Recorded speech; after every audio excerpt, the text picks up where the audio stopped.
excited to be here with all of you in these exciting and overwhelming and joyful and serious times. I'm grateful to be able to stop and share space with all of you. And so before I say anything else, I have to give a special shout out to our friends and our partners, our sister warriors in the fight for gender justice at the National Women's Law Center, the National Partnership for Women and Families, and DEMOS, led by amazing Black women, for supporting this beautiful event. So thank you, Jocelyn and Taifa.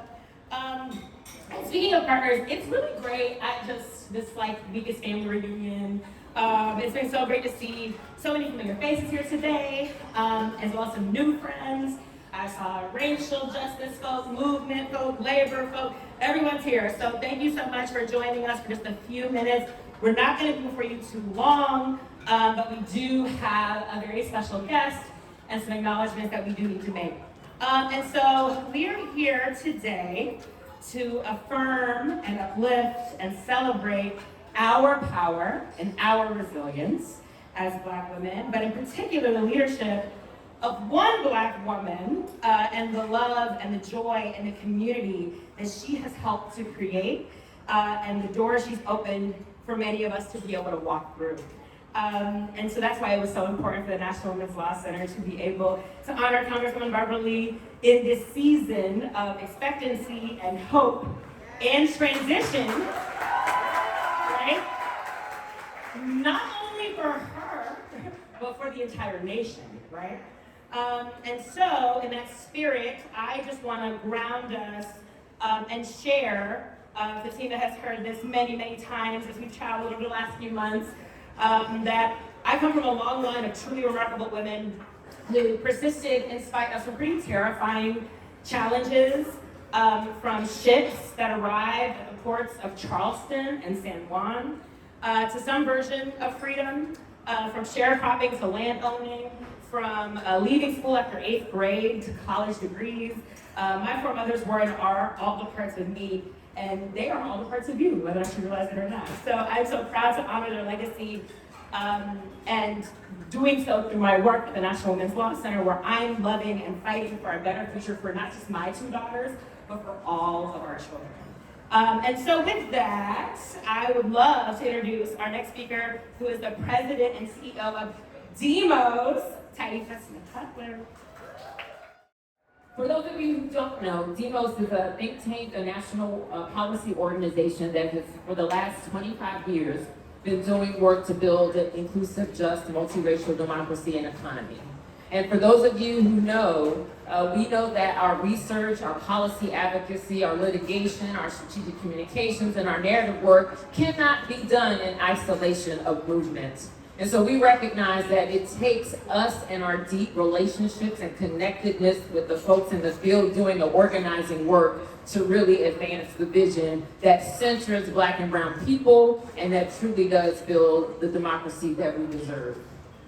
And also, we know that Congresswoman Barbara Lee is very clear and has been doing the work at the nexus of movement and policymaking, from the schoolhouse to the state house to the nation's capital and the White House.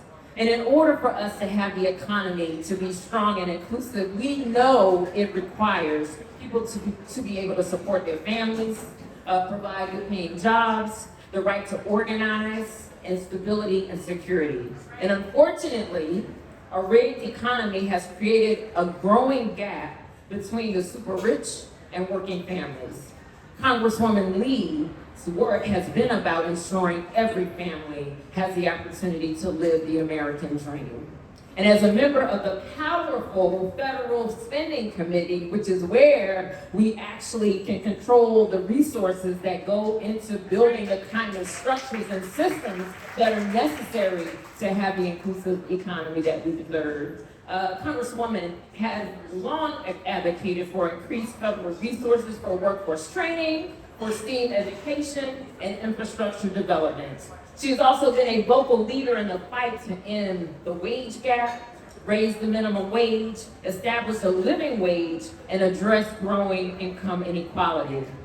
She has also led the fight to preserve and expand critical safety net programs like the unemployment insurance, housing assistance, child care, EITC, and SNAP, the Supplemental Nutritional Assistance Program. Thank you, Congresswoman. And she firmly believes that ending poverty in the world's rich and most powerful nation is a moral and economic imperative.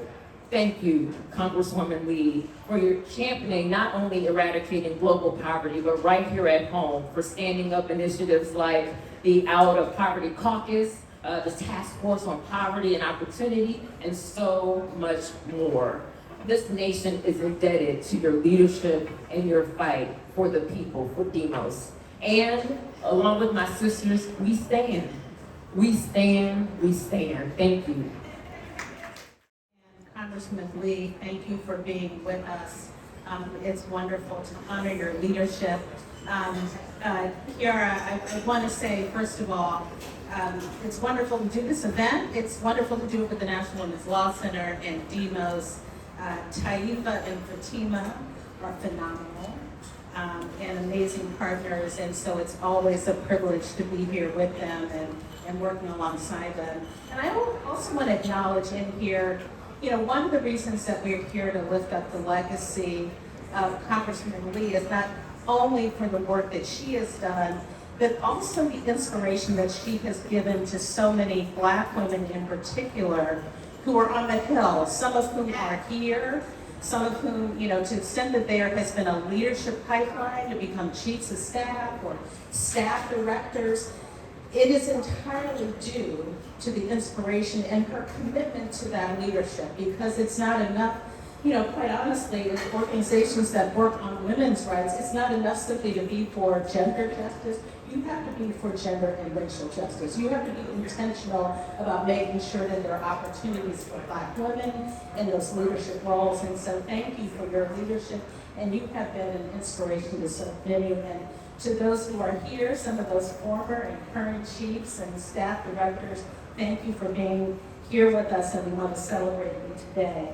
I do want to talk a little bit about care, and as Kiara said, the National Partnership for Women and Families works on the broad care agenda, the care economy, paid leave, home care, child care. We understand the critical role that caregiving plays, not only in the lives of women, but families across the country. But I also work on these issues for a personal reason. I have caregivers in my family. My aunt, who was deceased, who lived into her 90s, was a home care worker. And she cared not only for other people's family members for low wages, she cared for our family. She was, you know, one of my mother's oldest sisters. They were one of 10, and she was the caregiver for many. So that tradition of caregiving, and in particular that tradition of caregiving amongst Black women, is something that I know and feel, and it's one reason that I am particularly appreciative of the work that Congresswoman Lee has done, because she is very clear that not simply care is important, but it's important to ground it in, to treat it with dignity and treat the care workers with dignity, to understand who it is we're talking about when we talk about care, because often the folks who are doing the care are the folks who can't really care for their own families. They're not respected in the same way, they're not valued in the same way, and more often than not, we're talking about Black women who are doing that work. So I appreciate the fact that when she was chair of the CDC, it was during the time of the drafting of the Affordable Care Act, and she was instrumental in ultimately getting that legislation, that landmark legislation, across the finish line that's been so important for health care in terms of families across the country. She has been an incredible champion on paid leave. She talks about paid leave, but comprehensive paid family and medical leave is an important, not simply a nice thing to do. I always get annoyed when people sort of think it's like a special benefit, because they think that it's just something you give to sort of corporate workers and benefits, and they don't understand it as a core labor standard that everybody deserves. So I appreciate her leadership on that. And she has been a powerful, consistent voice on Black maternal health, and the importance of investing in maternal health and maternal health care, and really understanding the comprehensive investments in care that are so essential, not simply for women, but for Black women in particular. So I wanted to call all of those pieces out in particular. I wanted to thank you personally for the work that you've done and that you continue to do. And whether you're in Congress or not, your legacy stands strong, and we will continue to be inspired by it. And we're so grateful for you and your leadership. Thank you. Thank you for coming and joining us this evening, Congresswoman. And so I'm now going to turn it over to our fearless leader at the National Women's Law Center. I call her our Chief Joy Officer, Fatima Goss, the President and CEO of the National Women's Law Center. So thank you, Kiara, and to my sisters, Taifa and Jocelyn. I am so glad to be joining together with you on this. You know, we started this conversation early on about how we wanted to have a celebration of Black women who were serving as chiefs and serving as staff directors, and how that work is often unseen, but is the work of getting things done. And we could not do that important celebration without celebrating someone who was a chief and did the thing that not very many do, but take that next giant step and run for office, and that is the Honorable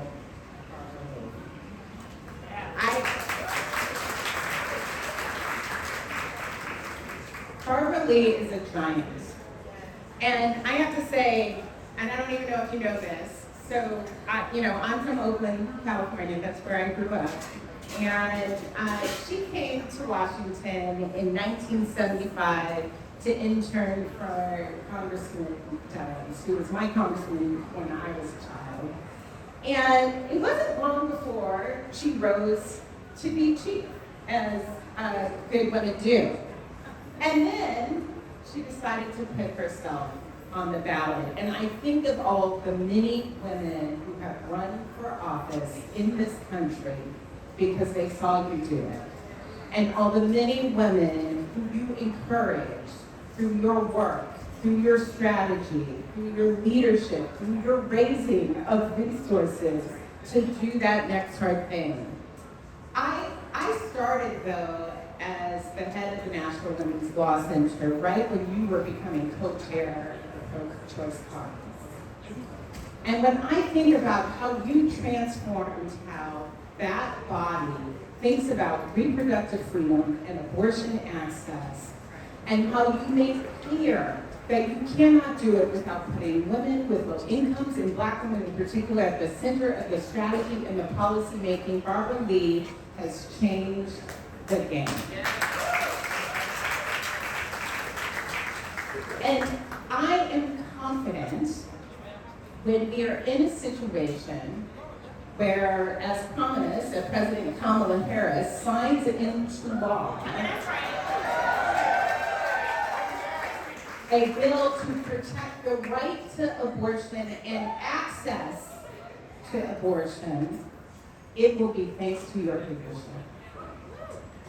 So, we don't yet have glasses to toast, but what I will say is that this leadership doesn't fall from the sky.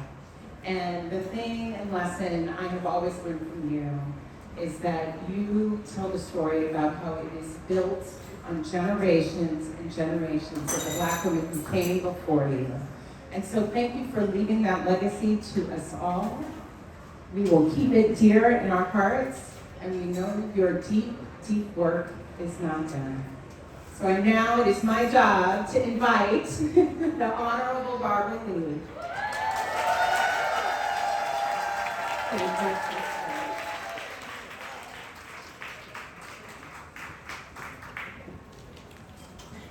Well, goodness, I don't know what to say.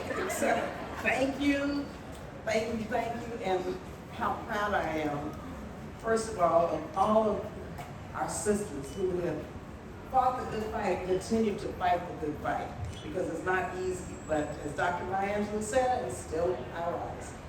Also, let me just acknowledge my two colleagues. we call them apostles now, Congresswoman Bush and Congresswoman Lee. Give them a round of applause. But Summer and Corey, I am telling you, the House of Representatives will never be the same, first of all. And I think we owe them a debt of gratitude also, because what has happened with Corey and with Summer, they didn't have to go through all the stuff. And they said, we're not waiting, you know? And with me personally, and I'll get to this in a minute about being the only one for so long, but they came and occupied the space so fast and have done so much already until I want everybody to know that Corey and I will work together in our next phase, the next chapter. We have a lot of things to do. And we have Summer holding it down on the inside. And so you can't win without an inside-outside scrimmage, right? So I'm telling you, you all know that. So first let me get a couple of things. I am a caregiver. And so Jocelyn, thank you very much for what you do. I actually was my mother's caregiver. Now here, I've been in Congress now 26 years. My mother passed away 9 years ago, and she was 90 years old. But I was her primary caregiver. And I know what it means as a Black woman, working or not, what it means to be a loving, respectful caregiver. And caregivers deserve, whether family or not, to be paid a living wage with benefits. Secondly, I have two aunts, one in Arizona and one in California. My aunt lived in Arizona. She lived to be 100 years old, and I was running back and forth, helping her out. And my aunt, who lived about an hour and a half, for those, Fatima, you know, Windsor, California, near Santa Rosa, she just passed away. She was 103 years old. She had no children. I was the oldest of my mother's children, and I'm the closest to her. Every week, going back and forth doing my work here, doing my work in California, I was up there doing caregiving for my auntie and making sure that the assisted living facility where she lived was doing their job. And so I just want to thank all of you, because we know what caregiving is about, and we have to make sure we stay focused with our next president. And I know, because I've known her for over 3 decades, she was her mother's caregiver when she was ill. And so just know that this is very important to not only myself, but to the Congressional Black Caucus and to everyone that we work with who are determined that caregiving is going to be central to the next administration. So thank you, Jocelyn, very much. Shirley Chisholm will be 100 years old in heaven on November 30th. And she was the reason I got involved in politics. And Shirley Chisholm was a fighter. She was a woman who wanted this day to come, and who paved the way for all of us. And if you've seen the movie Shirley, I don't know if you've seen it. Okay, so you saw this character in it, Barbara Lee, right? I was like so many young people today, not apathetic, but intentional about not being involved in politics. Because I didn't believe the Democratic Party nor the Republican Party spoke to the issues that I knew were important to so many young Black single women. I was on public assistance, former survivor of domestic violence, and had an abortion, raising 2 small little wonderful boys, trying to get through school and college. I was a community worker with the Black Panther Party. I was president of the Black Student Union. So I wasn't apathetic. I just knew these Democrats and Republicans didn't mean much to my life. Here comes Shirley Chisholm. I invited her to campus as the president of the Black Student Union. She was the first African-American woman elected to Congress. But she told us she was running for president, and I had no idea. And I had a class I was about to flunk in government because part of our requirement was to work in the presidential campaign, right? Muskie, McGovern, Humphrey, Walden. I said, plug me. I said, no way. So bottom line is, she got me engaged. She first took me to task and said, little girl, and until she died, she called me little girl. You've got to register to vote. And you saw a little bit about that in Shirley. And I was reluctant, resistant, but she insisted. I ended up organizing her Northern California presidential primary out of my class at Mills College. I got an A in the class. I registered to vote, and I went up to Miami as a Shirley Chisholm delegate. And the rest is history.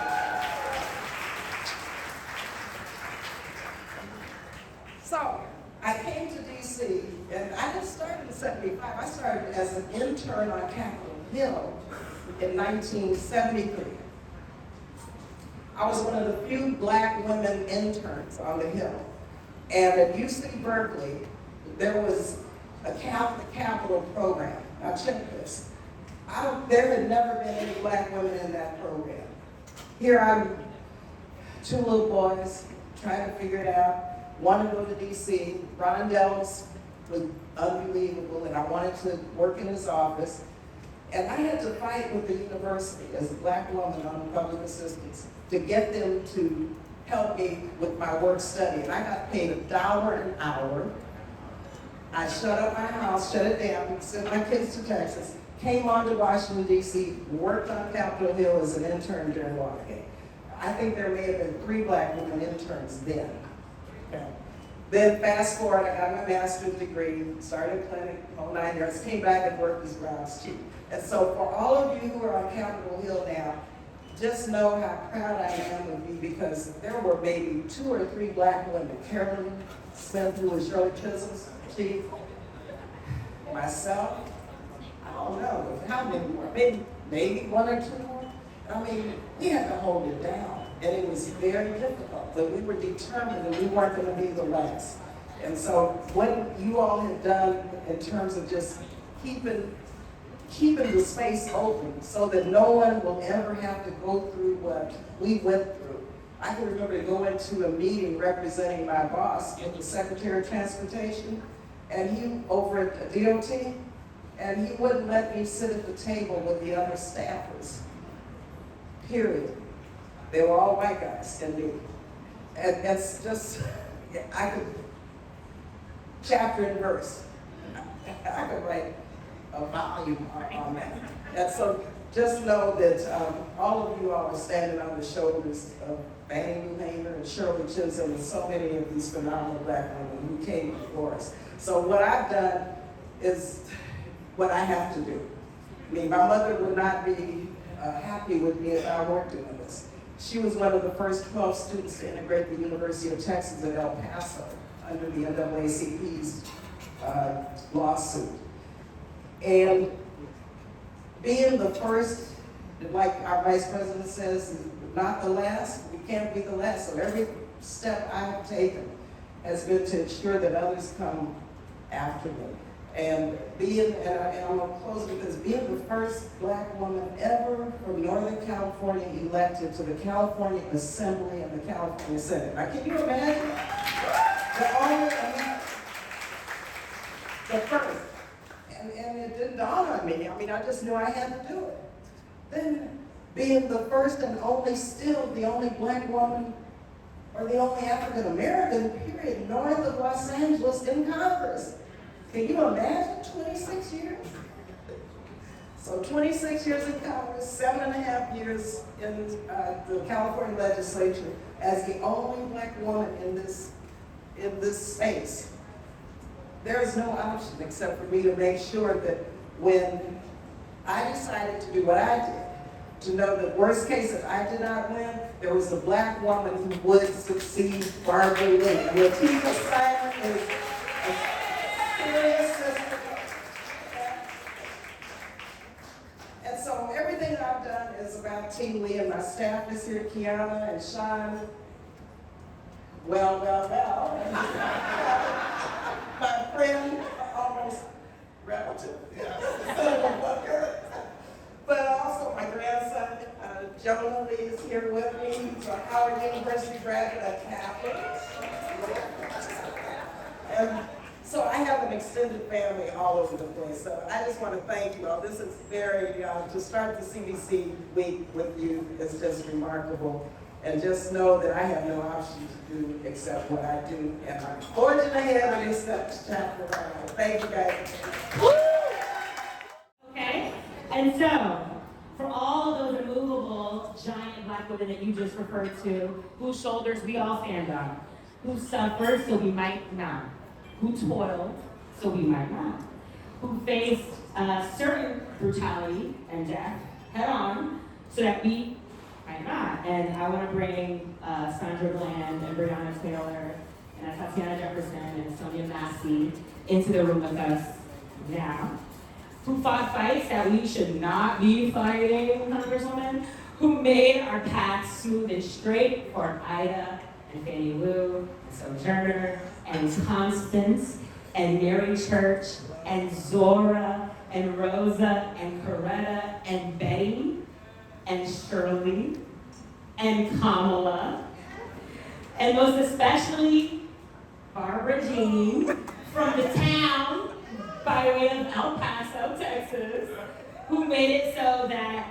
Joy and Laverne and I think I saw Joyce and Denise and Rhonda and Keenan and all the others who have come and will come, we all are in part because of you. And so we honor you and we thank you for being so unapologetic and so clear and for your service to this nation. So cheers to you, Congresswoman.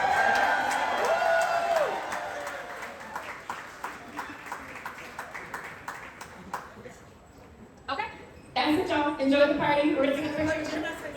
Oh no! Let me just say Oh, something. okay. Oh, Listen, I like this right. yes, ma'am. Yes, ma'am. No, this man is an unbelievable leader, but also friend.